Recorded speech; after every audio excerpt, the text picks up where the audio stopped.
The common denominator between influence, impact, and income is your voice. Use it to live the legacy, lead the legacy, and leave the legacy you desire. That's why you're here. That's why you exist.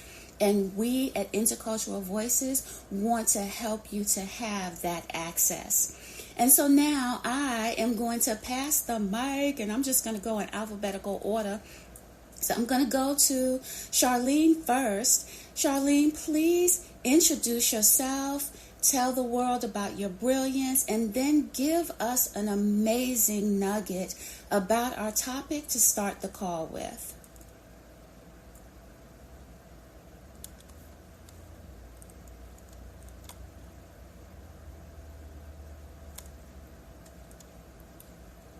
Oh, there she Good is. morning. I'm so sorry. No, I was talking and my mic was not unmuted.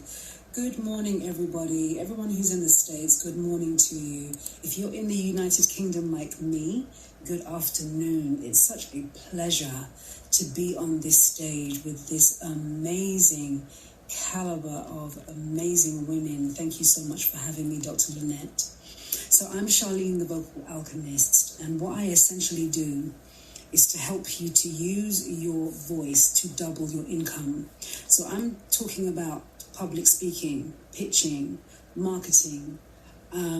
Sometimes I do a bit of singing training as well.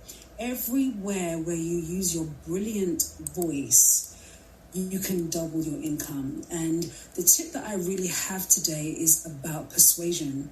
There are so many people out there, and perhaps some of you in the audience, that really want to know how to be persuasive when you speak. Perhaps you have a corporate job, or perhaps you are in business and you're doing marketing and sales.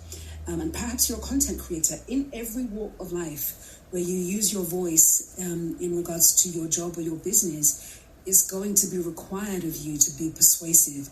So my number one tip for you is, in order to be persuasive, you must first be persuaded.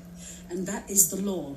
The law of energetics, the law of communication and persuasion is that the thing that you want other people to be, you must be the leader and go first. And so what that means is you get to fill yourself up with so much certainty about what it is that you're offering, what it is that you are saying, and you will naturally start to be so persuasive, and it will be mind-blowing in regards to your results. So back to you, Dr. Lynette. Oh boy, we are starting off with the sizzle. I told you it was coming. Hi, Allegra. So glad to see you. I am excited to have you here again. Hi, Keith. Hi, Joseph. Hi, Andre. Okay, I am passing the mic to Dr. Stacy. It's your show. Good morning, everyone. I am Dr. Stacy Moore, known as the operator. I am the visionary. I rent belief to small business owners until they can own it themselves. And I am the voice for those women that don't have one until they have the wisdom to know that they do.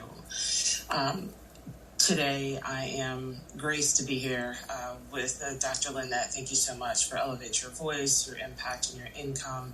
And on this celebratory day of 9/11, which, as you mentioned, is very special to me as well. So while you were in New York, I was in D.C. during the time, not far from the Pentagon. And so just what I want to touch on to get us started is in being the voice, in having the voice. Sometimes, as I mentioned, for women, we don't speak up. We don't speak up out of fear that someone will think that we don't know something, which is the case, but we don't want them to know that we don't know. We feel like we're supposed to know everything, so we don't voice our opinions, we don't voice our questions, but then we're the ones that end up suffering. So the first thing from me being who I am is to say sometimes you have to borrow someone's voice until you have the wisdom or the power to do it yourself. So if you're in a room and you already know someone that is already vocal and you have a question and you don't want to ask it out yourself, borrow their voice, ask them their opinion on it, and then that may prompt them to actually ask the speaker or ask someone else the question. If you're afraid of at the dinner table, if you realize that your food and someone else's food didn't come out on time, and then the other person does speak up to the waitress and says, hey, we've been waiting on our food, or I've been waiting on my food, and then that's the opportunity. The door is opened up for you to say that you've been waiting on your food as well, because many times we still will sit in silence and suffer unnecessarily just because we didn't speak. So I'm going to say, sometimes putting yourself in the room with people that you know already have a voice, align with them, create a relationship so that you have an avenue, you have a channel to use their voice when you can until you're ready to use your own. This is the operator, and I'm out. Oh boy. Okay. Queenie, you are up. Good morning. Thank you, Dr. Lynette. Good morning, everyone in the amazing VIP listening lounge. I have to give a shout out to my big sis, Kimberly, who has joined. Thank you so much. Thank you, Dr. Lynette, for inviting me to this amazing conversation. Elevate your voice, your impact, and your income. My name is Queenie Donaldson. I am the founder and CEO of Queens Entertainment Group. I am your entertainment expert, any and everything celebrity-wise. I am your go-to person. I serve corporations, agencies, small businesses, nonprofits. I am your go-to person when it comes to securing celebrities for your events, your campaigns, your brand partnerships. And I am honored to be here and give you just a small little gem as we start this conversation. Just a personal story. Elevating your voice is so important as entrepreneurs and small business owners. And I know that for a fact because I stepped out of my comfort zone. I love being behind the scenes, and a lot of us, love being behind the scenes and that best kept secret. But once you elevate your voice, you are helping someone, even if it's that one person. What you have to say does matter. Your story, everyone has a story. Everyone has ups and downs. And trust me, even if you're not a speaker, your dream is not to be a TED Talk, but just all the hard work that we do as entrepreneurs and business owners. We have so many people, especially now when it's so crowded with so much information and everyone has something to say. But you do matter. And elevating your voice is so key. Not only does it help you with your impact, but it also helps you with fruitful and blessed opportunities. So even though you may not feel comfortable speaking like I did, I stepped out of my comfort zone, and it was so rewarding after I did a speaking series. I did it scared. I'm not even gonna lie, but after I did it and just knowing that I helped people, it really encouraged me to keep going. So that is my gem for everyone listening today. Just step out on faith. Just bet on yourself. And trust me, you will get to the other side and you will be impactful. Thank you so much, and I'll pass the mic. Well, as you guys can see or hear, we have 3 amazing speakers. I choose panel. It's not random. And what I love about this panel today is their background. And it's so interesting because some people on our panel are being awfully modest today in terms of their background and who they are and where they've been and what they've been doing and the amazing celebrity brands that they have worked with and do work with. So I want you to understand that this panel is coming from a place of major experience and very high level exposure and opportunity. So when we're talking about your voice and raising your voice and elevating who you are, it's not just about who you are in your house, which is important, who you are at your job, which is important, who you are in your community, which is important. It is also, why are you here on this earth, and what is your voice for the world? What is your voice for the future? Big, what I like to call bodacious dreams. That's going to take voice. And so I want to go to Stacy, because she said something very important for us to start a conversation around, which is us not speaking up.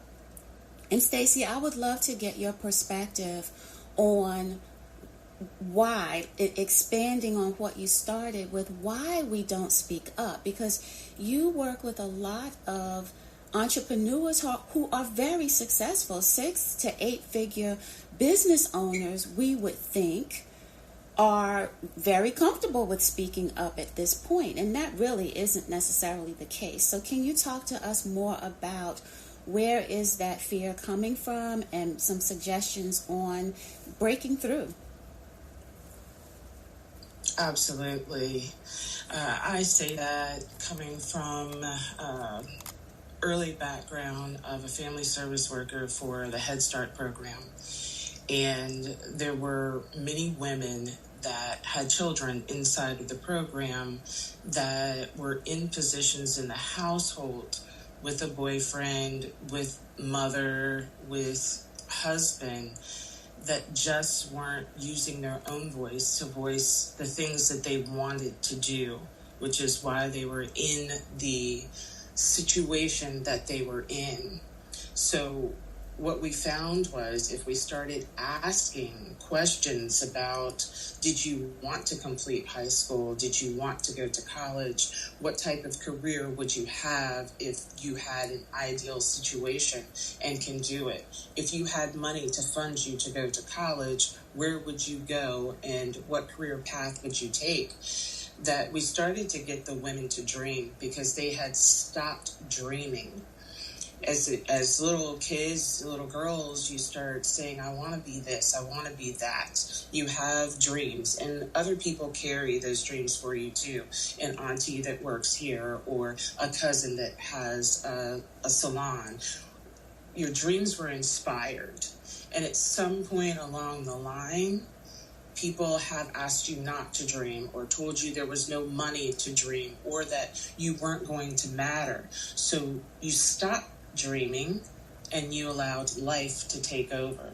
You allow other people's judgment of you and the words that they have put into your head and into your heart to drive you.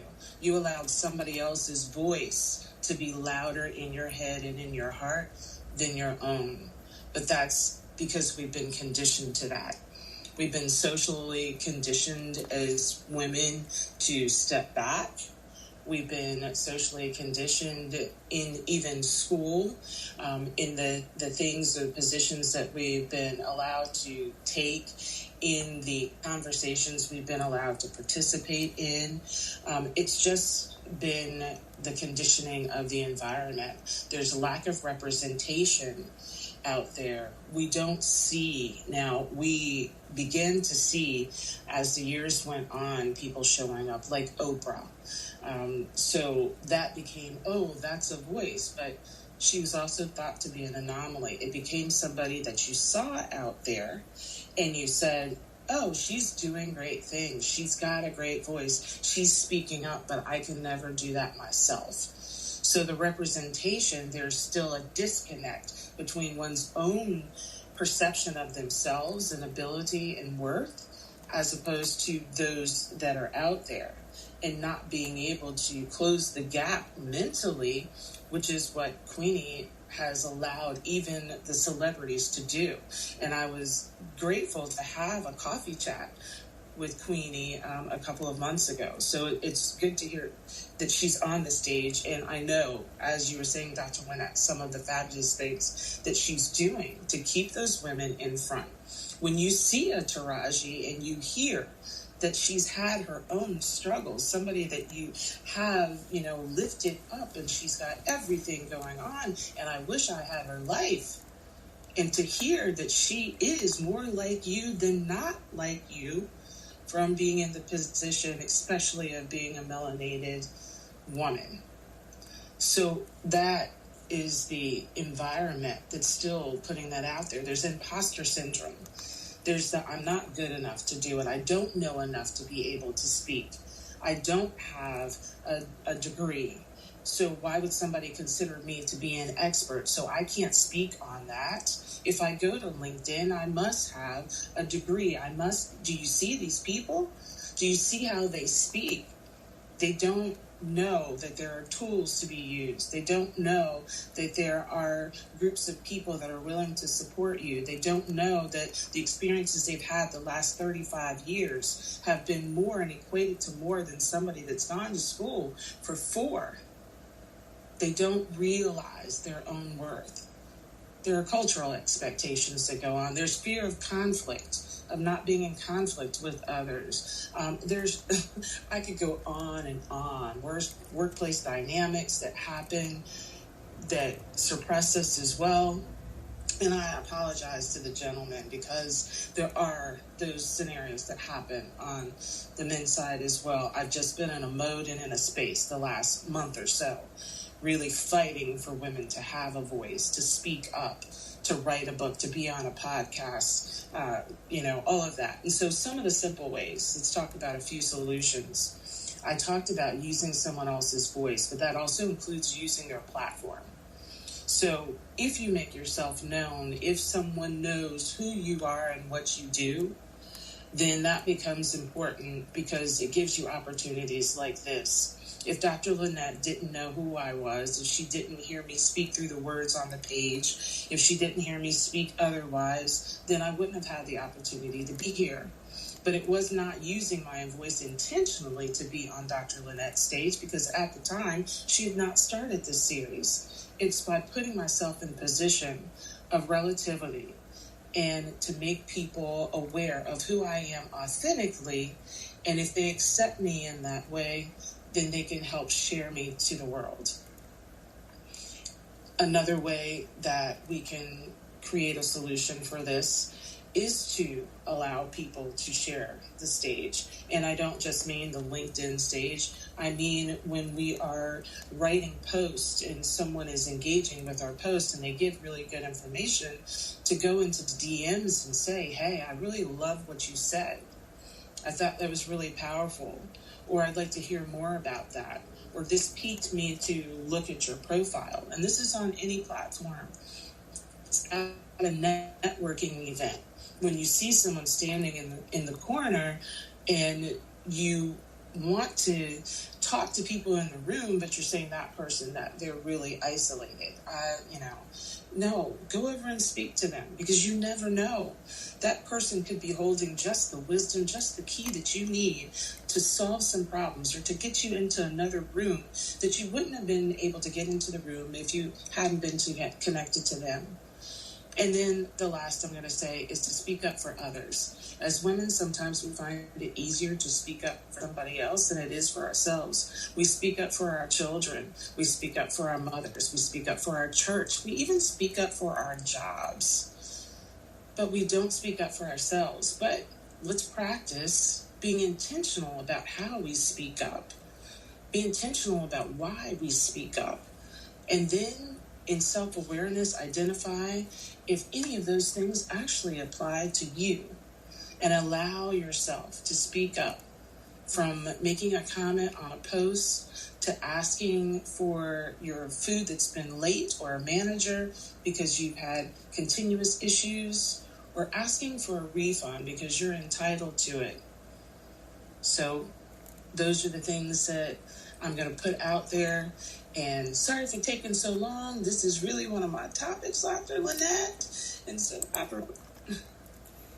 Absolutely, no problem. That is why we are here, because we love when our speakers not just give surface answers, but they're giving solutions, actionable things that you can do today. Practice.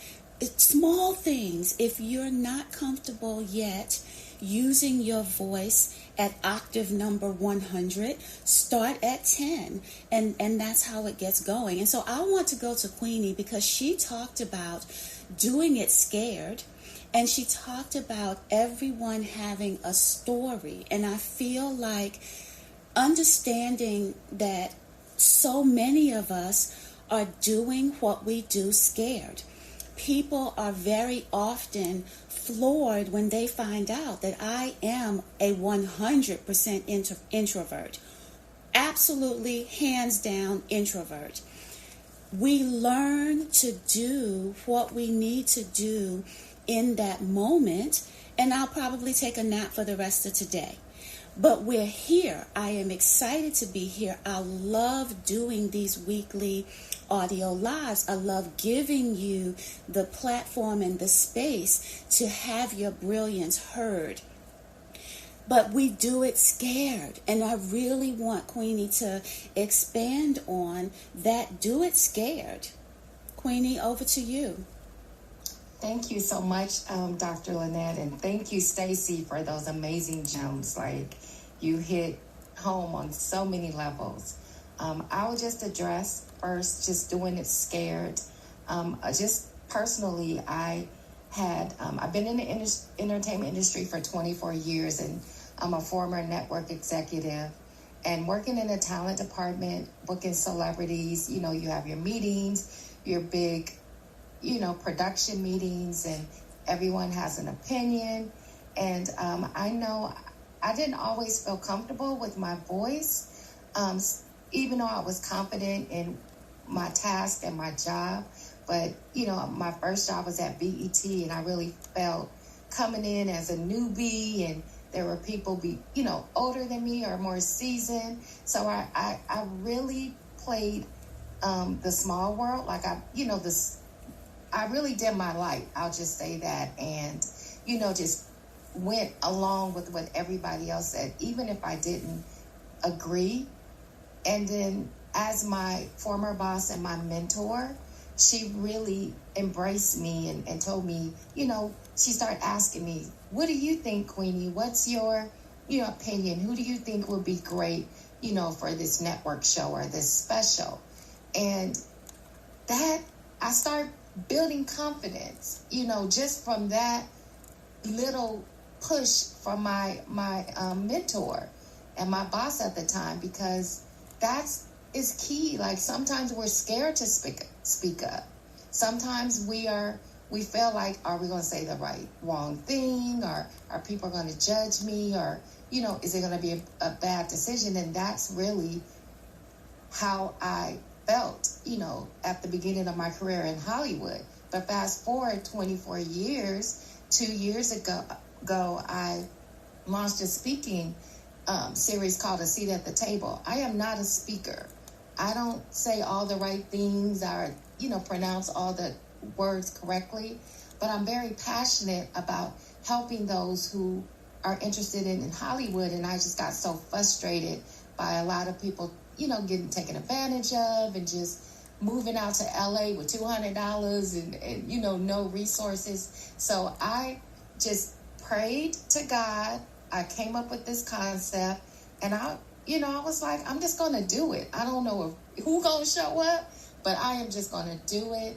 And by the grace of God, I had great village, just people supporting me who just come into the cities and the first one I did here in LA, I was super scared, but I had some amazing people in the audience, my spiritual coaches and just close friends. And then as I start going from city to city, my confidence start, increasing. And I start like, okay, I got this. And sometimes it's so important just to do it. And even though I'm scared, I still have some anxiety for speaking.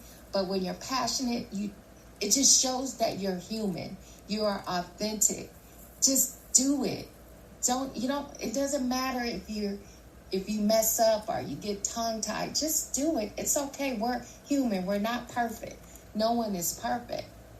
So I think it's also important to have that village, to have that circle, just to not just tell you what you want to hear, but just encourage you. And sometimes you just need that encouragement to go. And just even speaking about just making sure that others, you speak up for others. That's what I do as a celebrity talent booker. I make sure that the celebrities who voices are, or people feel that they're irrelevant. Anytime that I'm brainstorming and strategizing with clients, it doesn't matter who it is. I'm like, hey, what about, this celebrity, or what about this person? Right now with social media and everything, there's celebrities who've been in the game 20, 25 plus years, still booked and busy, but they can't even get 2 tickets to an award show. They don't get invited out to the movie premieres. And to me, I just think they need their flowers. They need to be respect. I'm like, put some respect on their name. And then when I have clients who trust my judgment and they see the ROI and also just the reflection of the audience, people, they were like, oh, wow, I didn't even think about this person. Because we're so forward thinking, which is not anything wrong with that. But we also we have to make sure that the celebrities and just the prominent voices have a voice still.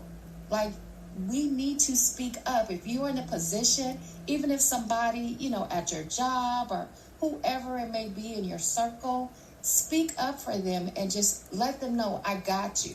Co-host an audio room with them if they're scared. Just really be that support system. And just always remember, it's not about you.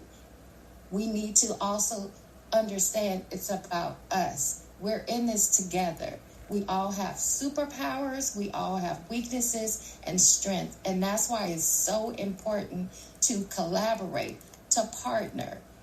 It's so, so important. So I just want to, just encourage everyone, elevate your voice. You don't think that you have to been speaking for years or doing whatever. If you have some gems, if you know that what you have to say or even what you've been through, you have no idea how many people that it will be inspired by your story, inspired by what you have to say.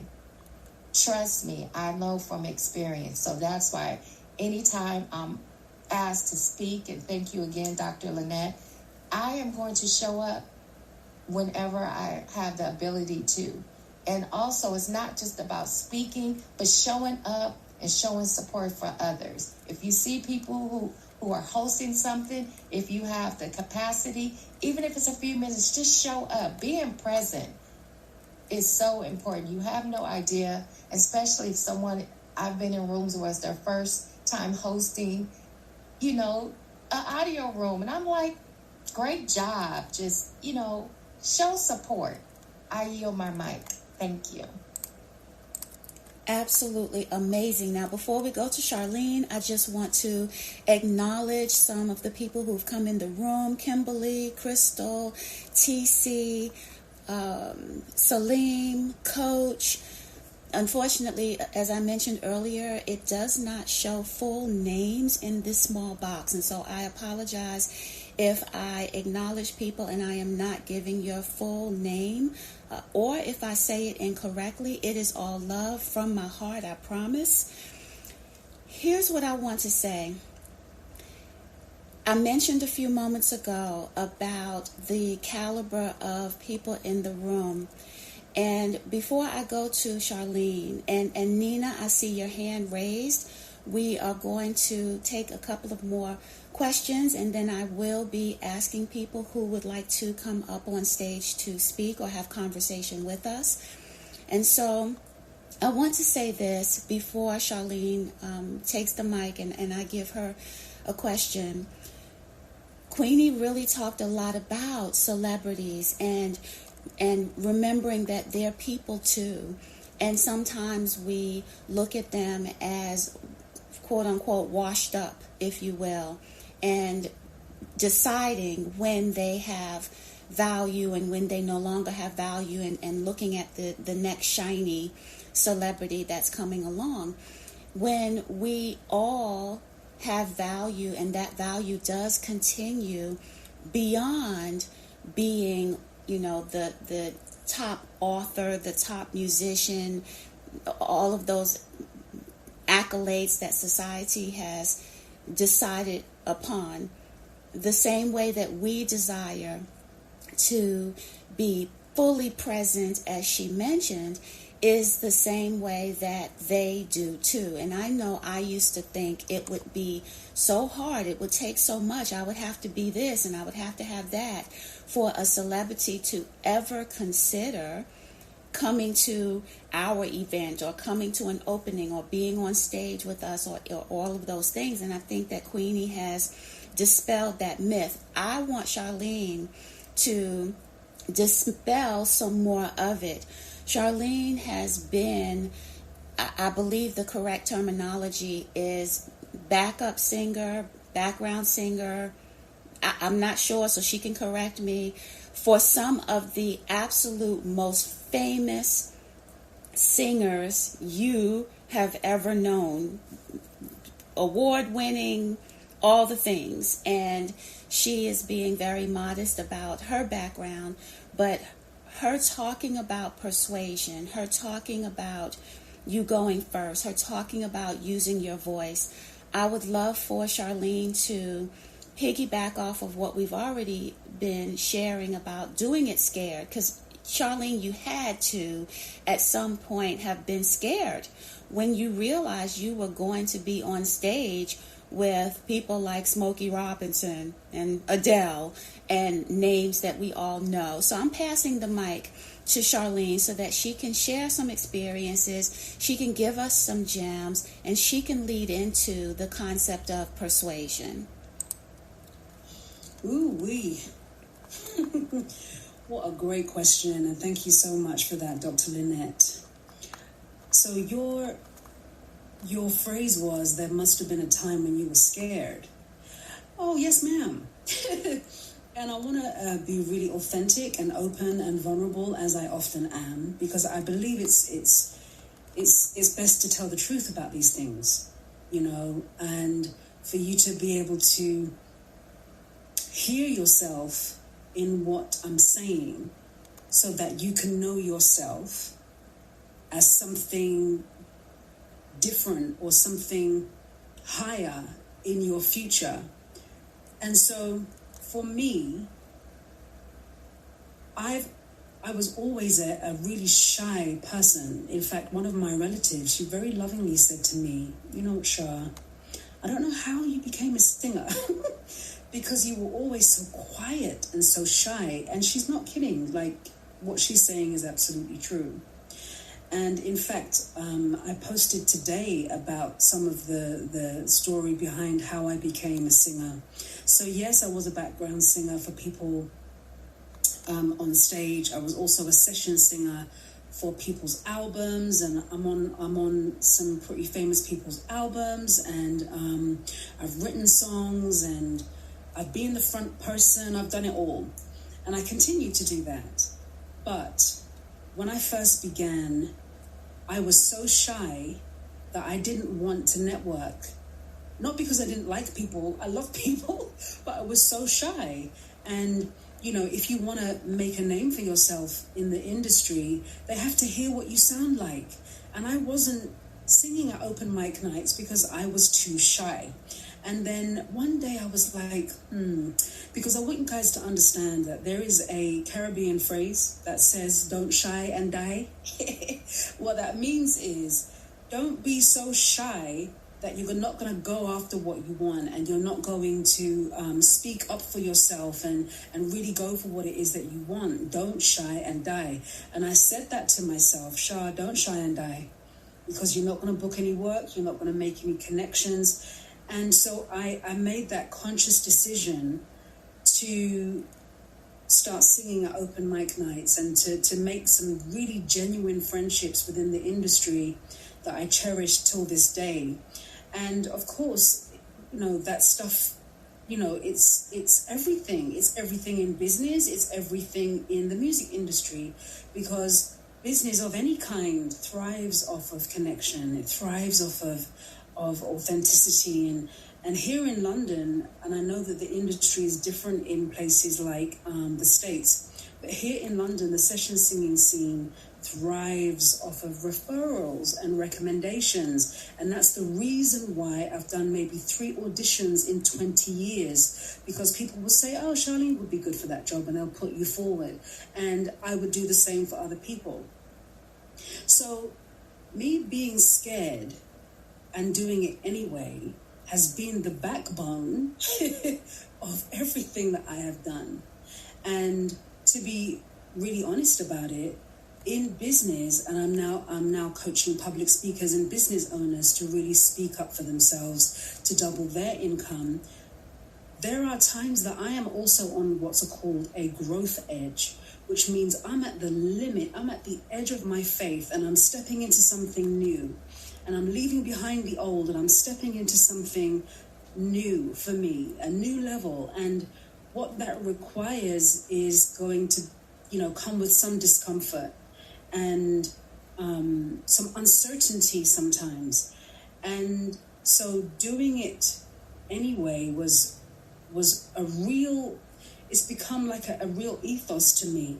But here's what I did to really, because feel the fear and do it anyway, it's all well and good, but it can take its toll on your nervous system. And I want to bring this in really briefly because I did a deep dive in alchemy. So I'm Charlene, the vocal alchemist, for a reason. So alchemy is the process of turning things that are lead, things that are heavy, things, where you don't feel like you're good enough, and where you don't feel like you want to speak up enough, and you're worried about what other people think, and all of these different things. You're turning those lead things into gold, which is, I value me, and I know that I'm valued, and I know that I'm sovereign, and I know that I'm powerful, and you can ground yourself into your own power.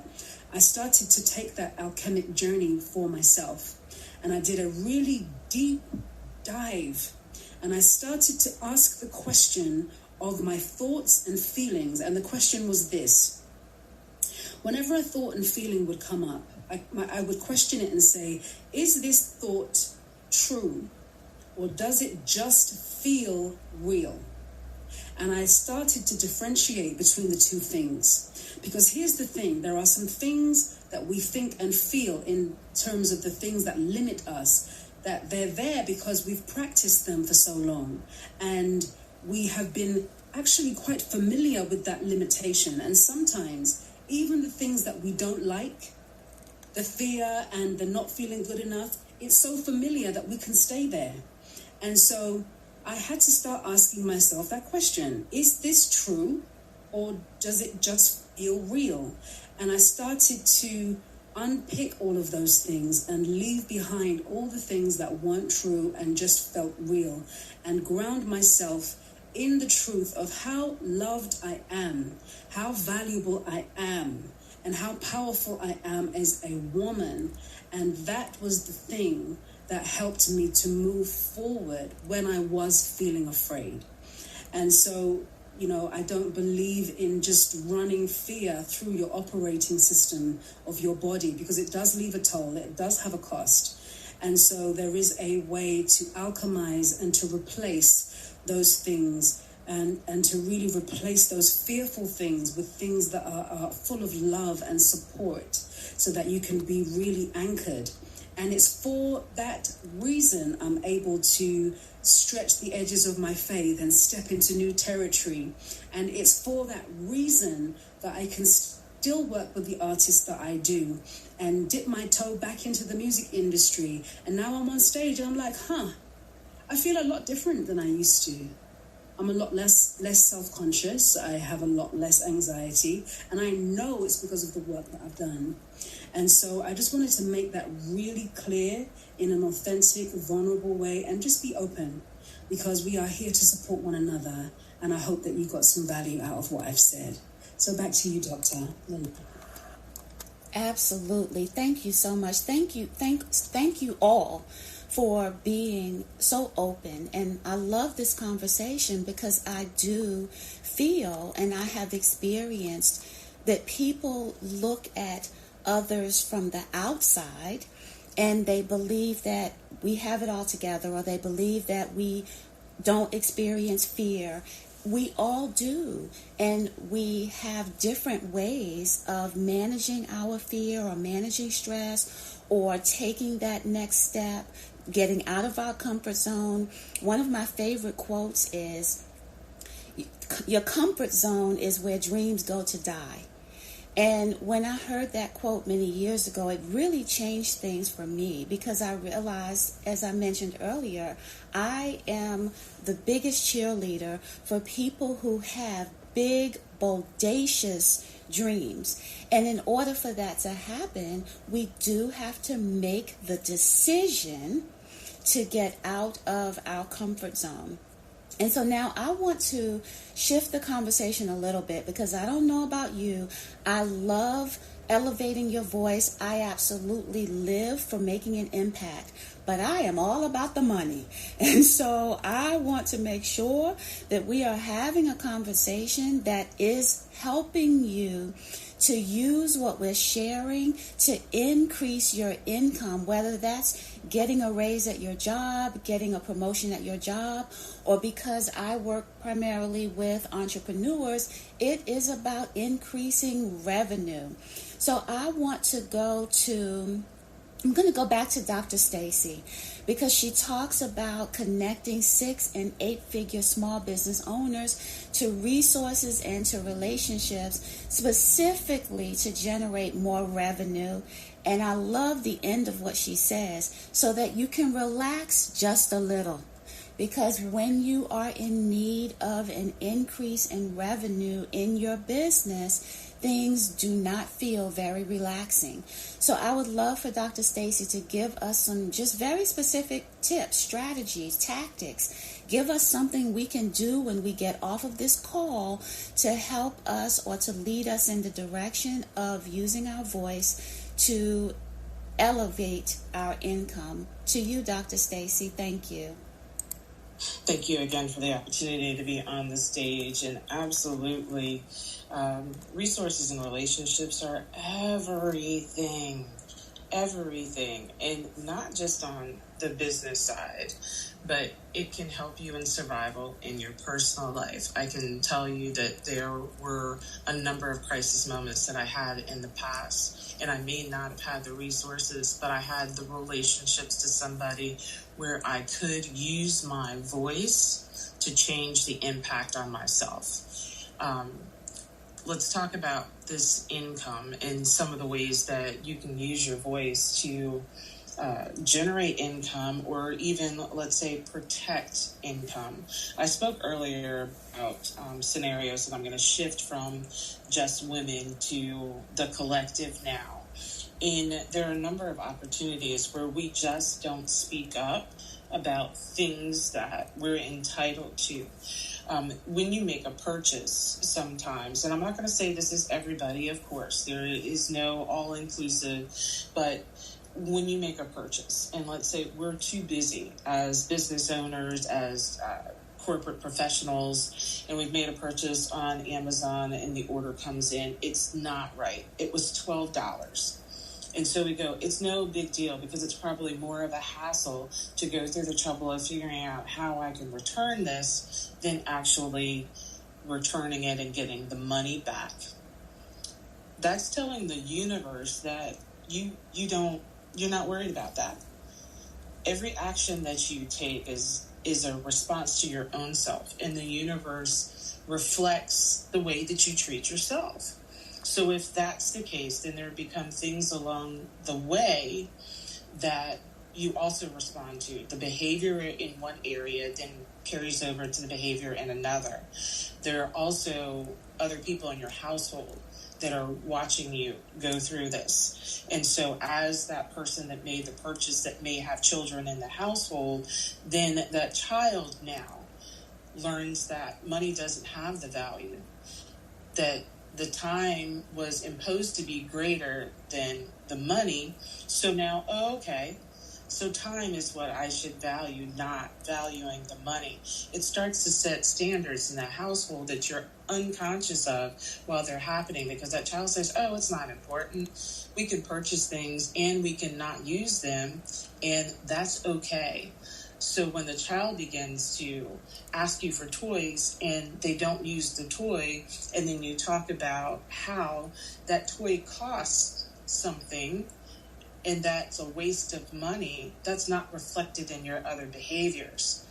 So that income is sometimes just the gratitude that we have to express for having the power as humans to leverage that and to recoup what we want, which is our money back, and to give the product that we don't want back. That's a small thing, but we have to look at our daily habits and how the daily habits impact the other things that you want, because this is all the mindset and the people that are around you. So then also when you do that, other people find that that's not a big deal to you. So they don't value that scenario to go out to eat, and you are a corporate person and you are taking an employee out, or you're taking a customer out for appreciation or for a sales experience. You know, you're going to negotiate, talk over a contract. And so the same thing happens there, is that you've got to value the money. We have to look at that, how we value the money. And then this is a corporate card, but are we just throwing the money away because it's a corporate card, it's a corporate expense? Or are we being intentional about how we're using that and the person on the other side receiving that? And I'm not saying be cheap, I'm saying be intentional, to channel that intentionality. And then also in moving through on the gratitude side of it, and I'm saying because I've got the big power women with the celebrities, and I've got Dr. Lynette with the entrepreneurs, but I want to keep touching on the personal side of it, because a lot of the struggle when people come to me for me to talk to them about resources and relationships, or actually they come to me to talk about generating revenue, and I ask them about their resources and relationships. Because there's a problem before the problem that they identify. There's steps before that weren't in place. I asked them where their resources were. I asked them, do they know somebody that can they barter? Can they negotiate? Have they even asked? We're back to the voice part. Sometimes the struggle is just the fact that you never asked. And then we say we don't have. And I'm not going to quote the Bible, but I'm just going to say there's a line in there about that. And the reason why we don't have. It doesn't have to necessarily be voice, but last thing I'm going to do is talk about the gratitude. We have to be in gratitude for the income generating things that we don't think about. When you're in the Starbucks line and somebody pays your coffee forward, there's value in that dollar amount. That is income to you because you did not have to put out that money. Are you giving gratitude for that? If you are a veteran and you are going to the doctor's office and you are going to the Veterans Center and you are getting services and you are not paying $1 or a dime because you already paid it forward, are you taking gratitude for that $2,000 x-ray that you paid absolutely nothing for? Are you giving gratitude for the 12 weeks of therapy that you paid $0 for? And look at the value of that. Identify what it would have cost somebody else so that you can be in gratitude of it, and you can call into the universe to receive more of that which you want to receive. Are we giving gratitude for what we have? See, we skip over those values. We skip over the coupons. We skip over the buy one, get one free. We don't think about that. But are we giving gratitude for that opportunity and claiming that? Any discounts that you receive? People that take you out to eat, that's a meal that you didn't have to pay for. Did you acknowledge that to the person and to yourself? So let's start with the gratitude for the areas where we do have those opportunities. And I'll pass the mic back to the squad, the operator out. Dr. Stacy, thank you so much for sharing that, because it's important. A lot of people, as you said, they are not aware of the importance of gratitude. It's similar to what I talk about in my role as a profitability strategist. I help businesses to prepare to scale or to scale. And they're very often surprised when the very first thing that we work on is what I call power. And it's really all about mindset. It's about their body, their health. Because when you decide you want to elevate your income, your voice matters, but so does your mindset and so does your health. How are you taking care of you? What are you doing for self-care? What are you doing? What does your self-mastery journey look like? Because I'll tell you, scaling a business brings on additional stress. And if you are not prepared to carry that extra stress, it is going to cause your business to come crumbling down right around you. So I love that Dr. Stacy really talked so much about gratitude. And so I'm going to go to Queenie, and we're still talking about income, because at the end of the day, whether you're an employee or an entrepreneur, we have bills to pay and we have dreams that cost money. And so, Queenie, I would love for you to share actionable steps. What can we do to elevate the income? Thank you so much, Dr. Lynette, and thank you, Stacy, for those gems. I'll just tell you now, being in the entertainment industry and all the changes that it's going on, I personally was affected along with a lot of us entrepreneurs in Hollywood. And that's why it's so important to network outside of your industry, to pivot sometimes, and just don't put all your eggs in one basket. And that to me has been, a very real lesson, even for myself, because as a CEO in the entertainment industry that's forever changing, we're still recouping from strikes, from the pandemic, all types of things. That's why it's important to network and have referral partners and offer your services in different areas. That to me not only will increase your network, but also increase your income, because you never know who may need your services. And a lot of times we just like, oh, I only do this, I only do that. That's true, but what you do may be a blessing to someone else. I really focus more now on small businesses and smaller agencies. I work with the big studios and the big agencies. They're multi-millionaires and billionaires. I'm like, how can I be of service to the smaller businesses, to the small agencies, to the corporate planners who put on these conferences and people who put on retreats? So I take the initiative and expand my network and meet with people and talk to them and see how I can add value. It's not about being transactional. It's not just about me getting a check or a bag. It's more, how can I be of value? What can I do to elevate you? So I have a lot of strategic partnerships who have been more than just a blessing to me personally and to my business, but I have been a blessing to them.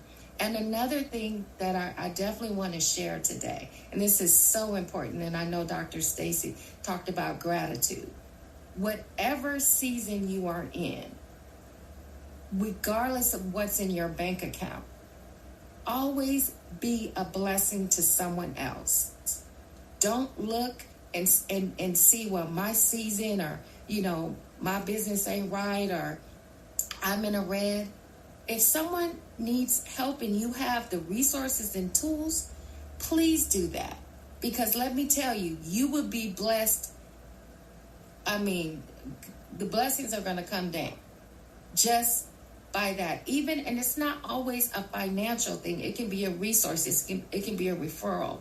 There are so many ways that we can be a blessing to others. But we need to stop looking within and just seeing how I can increase, see how you can be a blessing to someone else. Because trust me, that blessing may not come from the person that you bless, but when you're getting those calls and that unexpected check and that unexpected opportunity, that is why you're being blessed in those situations. So that is really important to me, and that's what I want you guys to know. Make sure that you are networking outside of your industry. That's why using your voice, doing strategic partnerships, just connecting. Networking is key. I know it can be exhausting, and I know it's not comfortable for everyone, but just do baby steps. Because if we're in business and if we're entrepreneurs, no one's going to come and knock on our door or we can't sit and wait. We have to be proactive many times. We can't just be sitting and like, oh, well, I've been doing this for X amount of years. And, yes, referrals are great. Charlene and I are in a business where, just like she said, she didn't have to audition but a few times because referrals, but you still need to network. You still need to get out there and let people know. If you have a new product, if you have a new event, like get in those DMs, but don't be transactional. Just offer something, invite them, show up to their events, and you just have no idea. There's so many ways to be supportive. There's so many ways to partner. There's so many ways to elevate your voice. And at the end of the day, money comes and goes, but that cannot be your priority. Your priority is to getting your voice out there, being impactful, being valuable, and the money will soon follow. I yield the mic. Thank you. Wonderful. Ooh. Wonderful. Absolutely amazing. And so this is a great time for me to say that I am opening the floor for people who would like to come on stage to speak, to ask questions, to share their experience. Please use the raise hand icon and I will bring you on stage. My one request is that I will call on you once you're on stage, and please wait until that time to unmute. That will help us to keep things sort of peaceful. When people have background noise and things like that, the mics start to interfere with one another. Thank you so much, Delmar and Claudia and Lee and Wayne and Christy for joining us. And thank you to those of you who are still here, because we know that you could be someplace else, and we are so appreciative that you have chosen to share your time with us. And so if you have a question, please use the raised hand icon. I'm going to bring you on stage, and I'm going to start with Nina because she had her hand up earlier, and we weren't quite ready to bring people up on stage yet. And so, Nina, please feel free to unmute and to ask your question or to share your perspective. Good afternoon, everyone, and thank you, Dr. Lynette, for welcoming me on stage. I want to give flowers to Queenie. Queenie and I worked together years ago during the Essence Fest with a couple high-level brands and partners. And I was talent, and she was leading all of the talent initiatives. And I just want to say she is a class act. She is a great joy as well, very professional and amazing to work with, and want to just give props to her for what she does, what she's been doing, and what she's going to be doing in the future. And thank her and just give her flowers, because I know a lot of the professionals behind the scenes, when they work with talent, they don't always get the acknowledgement that they deserve. And I just want to make sure that we do that and acknowledge them. To Dr. Stacy's note about gratitude, I have something that I've been doing for years, and this is just to share what's worked for me. And a way that I do this on a daily practice for me is before I go to bed, I have what I call my thankful 3. And it starts with 3 things, but it always ends up being 10 to 20 things, to be honest with you. And so I do a thankful 3 every night, and that could be people, that could be books, that could be, just thanking God and the universe for my hands and my voice. But I would just encourage anyone, if, a practice of gratitude, to Dr. Stacy's point, to do that on a daily basis at any time that it works best for you, because it really does warrant results, and it makes you acknowledge the things, small and very large, that are working well in your life, when there are so many ways that we are reminded of.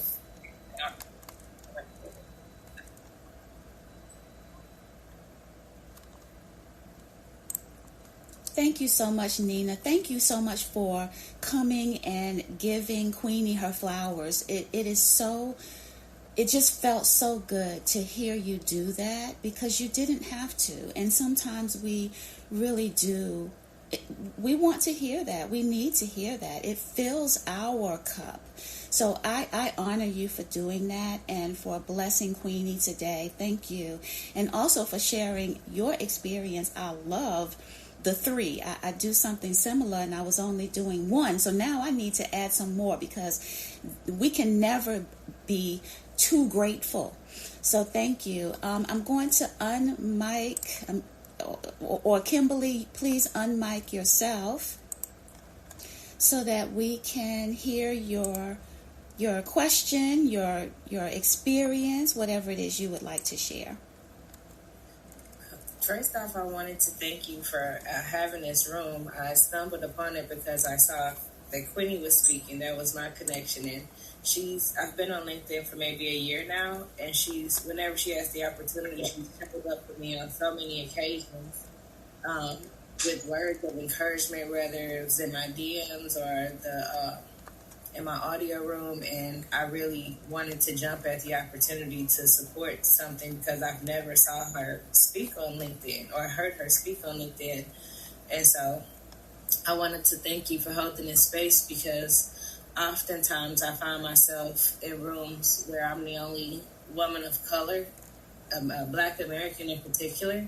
I do a lot of transactions with foreign internationals, and I found myself in a situation of wanting to shed light on more Black people in a positive way, and just open up more international doors, because I found myself in a space that I kind of stumbled upon by just being myself, to where I was helping businesses grow internationally. And I realized I had to take a step back to see how I could be better. And I realized that I have to help the people in the business versus just the business, because a business that's not heart or centered around the people, then it eventually crumbles, no matter how great the system is. And so I kind of found myself, what made me raise my hand, because I'm kind of stuck in between you, Dr. Lynette, and what Queenie was saying, because I've been a heart-centered person all my life. And I found myself doing so much to the point that I couldn't do much for me.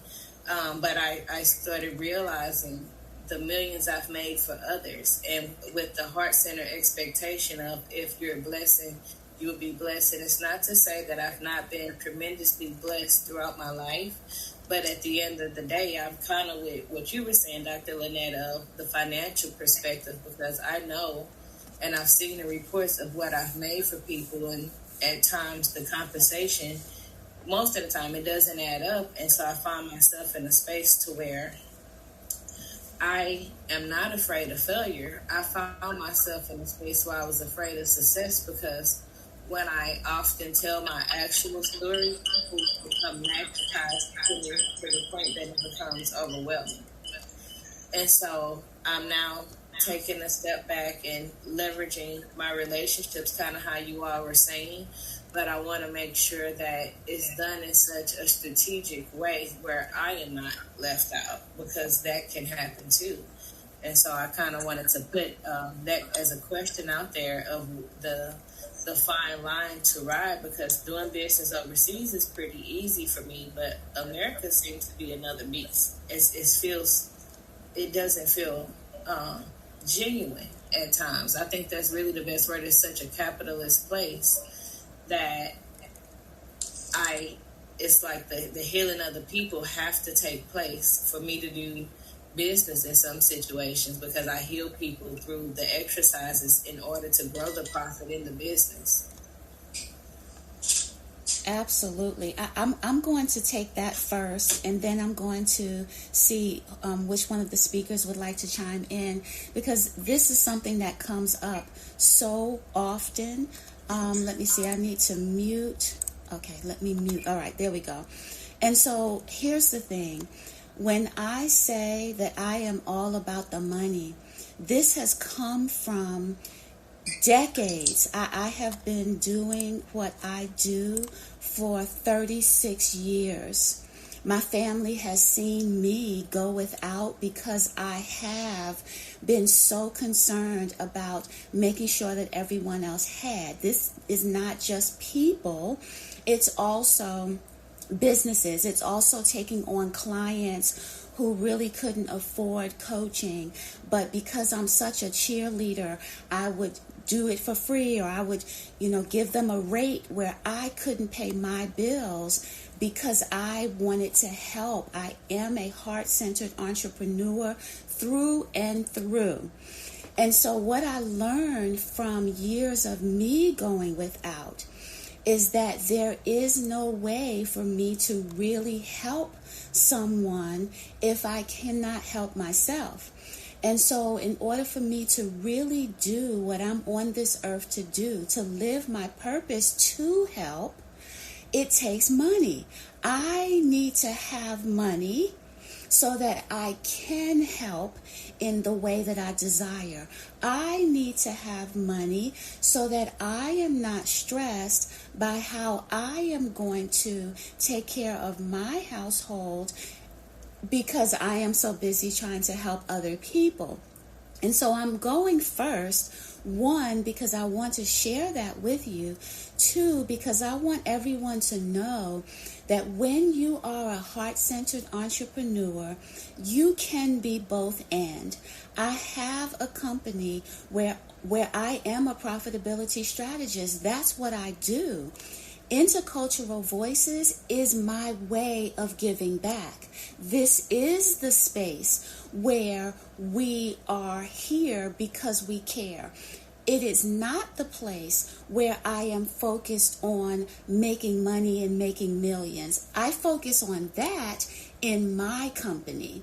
And so what I'm saying to everyone who's listening is that you can be both and. You can have both and. You can have a business that's about transaction where you are charging your worth, and you can do something that is giving back. I am here every single Wednesday doing these rooms so that you have a place to share your brilliance without gatekeeping. You have a place to share your experiences, to share your business, whatever that is. This is the place for you to do that without feeling like you have to pay to be on this stage. That's why we're here. And then lastly, I want to give you an actionable tip. What I learned years ago to do is to create a scholarship program. Your business can create a scholarship program. You get to decide what that looks like.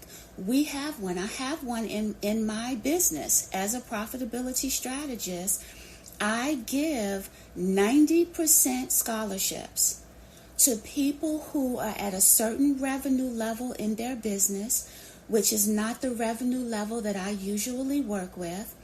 They only pay 10% of what my normal investment is, because everyone should have an experienced coach or consultant. Everyone needs that. And it doesn't need to be about how much you can afford at that moment. What are you prepared to invest in? And so every service that I do has a scholarship. I give X number of scholarships a year. When those scholarships for that year are over, then someone can apply for next year. But I'm sharing this level of detail so that you know there's a way to be both and.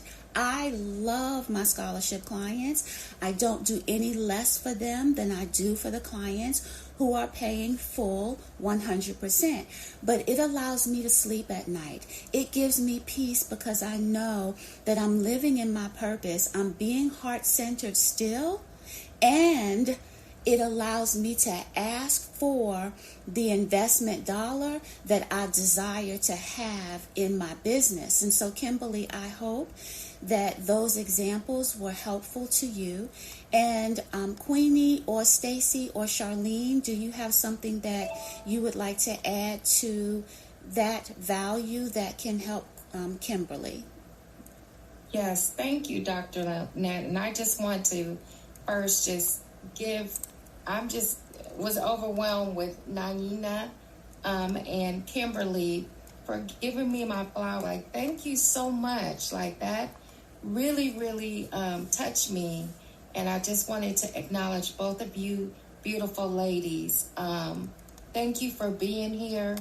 Thank you just for coming on stage and just saying those kind words. Like, I don't take that for granted. I'm very humble and grateful, and I'm glad that, you had that experience, because to me, that is who I am. And thank you. I just wanted to acknowledge that.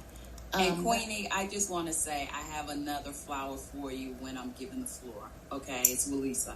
Oh, thank you, Walisa. Yes. But I just want to, and thank you all for being here. And Dr. Lynette, I'm just overwhelmed by all the gems and the feedback. And thank you for mentioning about being okay with charging and having, the scholarships. And I had to learn that the hard way as well.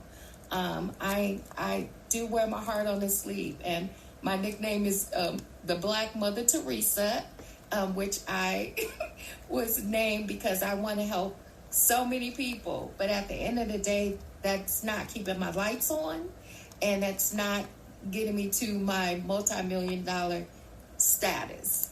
And so what I did, I had to incorporate, the different tiers and rates. So I have rates for my corporate clients. I have rates for small businesses and smaller companies and nonprofits. So outside of those tiers, and my business mentor helped me.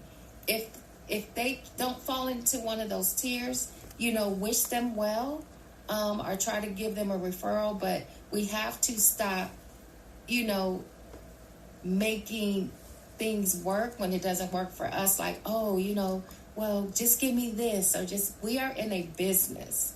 And I'm just telling you this from experience. And it was hard conversations because I just felt like, if I don't help anyone, it's not going to come back to me. But it's not just about helping.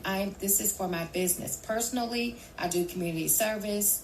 I'm in a part of a sorority, and I do give back. But when it comes to business, having those tiers and the different structure, that is giving back. You're not going to charge a smaller company or nonprofit what you would charge a corporate client. So to me, I think that is amazing.